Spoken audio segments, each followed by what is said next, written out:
अगर हमारे चैनल पे नए हैं तो like, subscribe and bell icon ज़रूर दबाएं।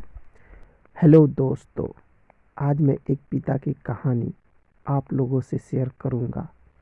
यह दिल को छू जाने वाली स्टोरी एक पिता के जज्बातों की कहानी है। इस कहानी से आप लोगों को बहुत कुछ सीखने को मिलेगा। यह स्टोरी शुरू होती है जब मैं घर से गुस्से में बड़बड़ाते हुए निकल आया था और बस स्टैंड की तरफ आगे बढ़ने लगा। मैं मन ही मन बड़बड़ा रहा था, पता नहीं कितने पैसे छुपा के रखे हैं, लेकिन मेरे लिए एक बाइक नहीं ले सकते। अब यहाँ से चला जाऊंगा और तब तक वापस नहीं आऊंगा जब तक मैं खुद के पैसों से बाइक नहीं खरीद लेता। इतना सोच ही रहा था, तभी मेरे पैरों में मुझे कुछ चुभने का एहसास हुआ। नीचे देखा तो समझ आया कि जल्दीबाजी में पापा के जूते पहनकर आया हूँ।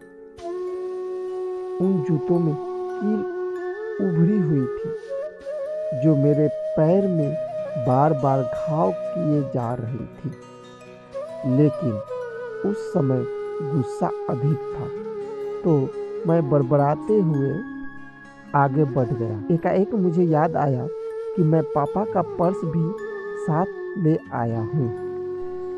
मेरे खुरपाती दिमाग में एक ख्याल आया, क्यों न आज पापा का पर्स चेक किया जाए, जिसे आज तक उन्होंने किसी को हाथ तक नहीं लगाने दिया था। पता नहीं कौन सा खजाना छुपा है इस पर्स में जो किसी को हाथ नहीं लगाने देते थे। जब मैंने पापा का वह पुराना पर्स खोलकर देखा तो उसमें पैसे तो नहीं मिले, लेकिन पैसों की जगह पर एक डायरी रखी हुई थी। तब मैंने सोचा, ओहो, तो यहाँ खजाना छुपा रखा है। मैं समझ रहा था कि यहाँ पापा ने लिखा होगा कि किसके कितने पैसे लेने हैं और किसको कितने पैसे दिए हैं, लेकिन मैं गलत था।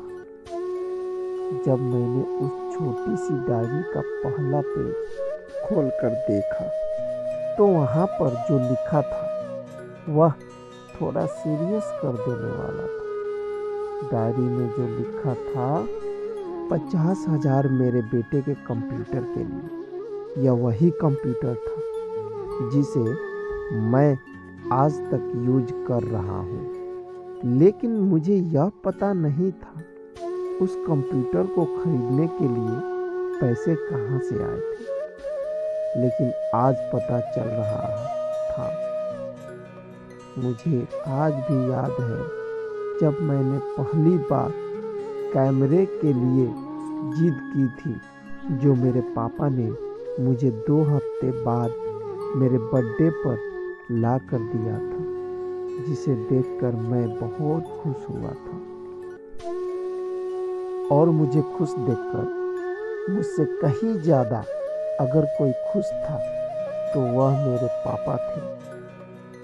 अब मेरे चेहरे से गुस्सा एकदम गायब हो चुका था। जब मैंने आगे का पन्ना पलटा तो वहाँ पर कुछ विशेष यानी इच्छाएं लिखी हुई थी। पहली जो विश थी उसमें जो लिखा हुआ था, अच्छे जूते पहनना। यह बात मेरी कुछ समझ में नहीं आई। तब मेरा पाँव अचानक सड़क पर भरे हुए पानी पर जा पड़ा और तभी मेरे पाँव में कुछ गीलापन होने का एहसास हुआ। जब मैंने जूता उतार कर देखा तो उसका तला टूटा हुआ था। यह देखकर मुझे डायरी में लिखी बात याद आ गई। तभी मुझे माँ पापा की कही बातें भी याद आ रही थी कि कैसे माँ जब कहा करती थी पापा से, अब तो जूते पुराने हो गए, नए ले लीजिए। अक्सर यह कहकर टाल दिया करते थे, जूते अभी और चलेंगे, अभी कुछ दिन पहले तो लिए थे। मुझे आज समझ आ रहा था कि कितने दिन और चलेंगे। साथ ही साथ यह भी समझ आ रहा था कि पापा पर्स को क्यों छुपा कर रखते थे।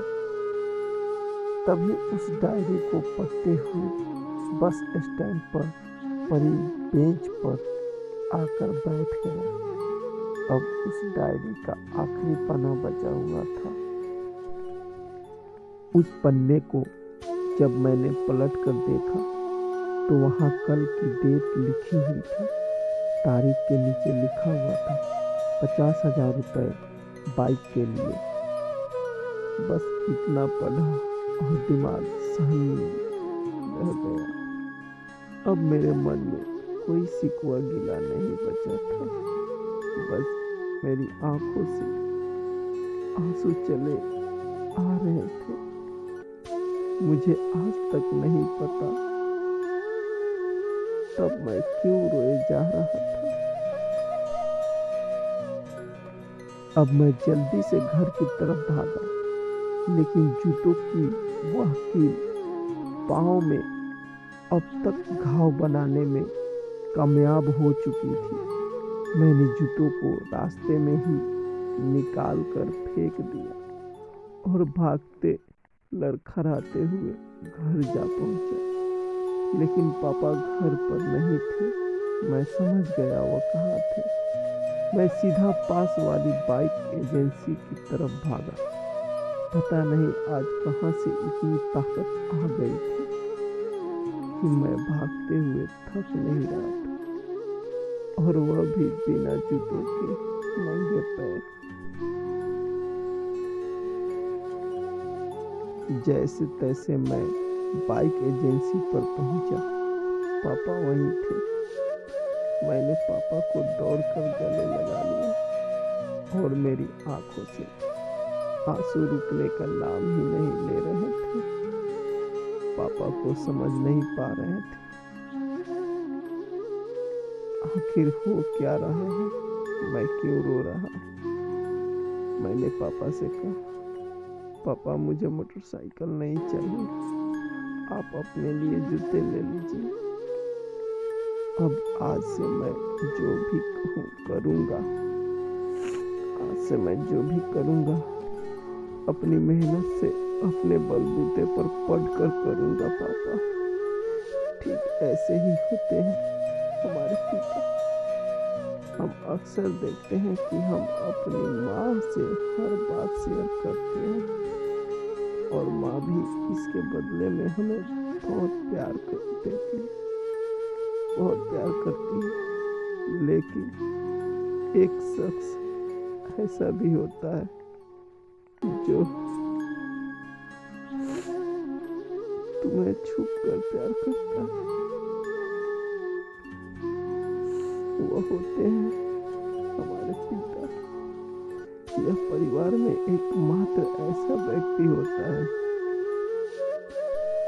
जो अपने बच्चों से उन्हें बिना जताए छिपकर प्यार करता, खुद की इच्छाओं को मारकर बच्चों के लिए सपने देखता और उनकी खुशी में ही खुशी हो जाता है।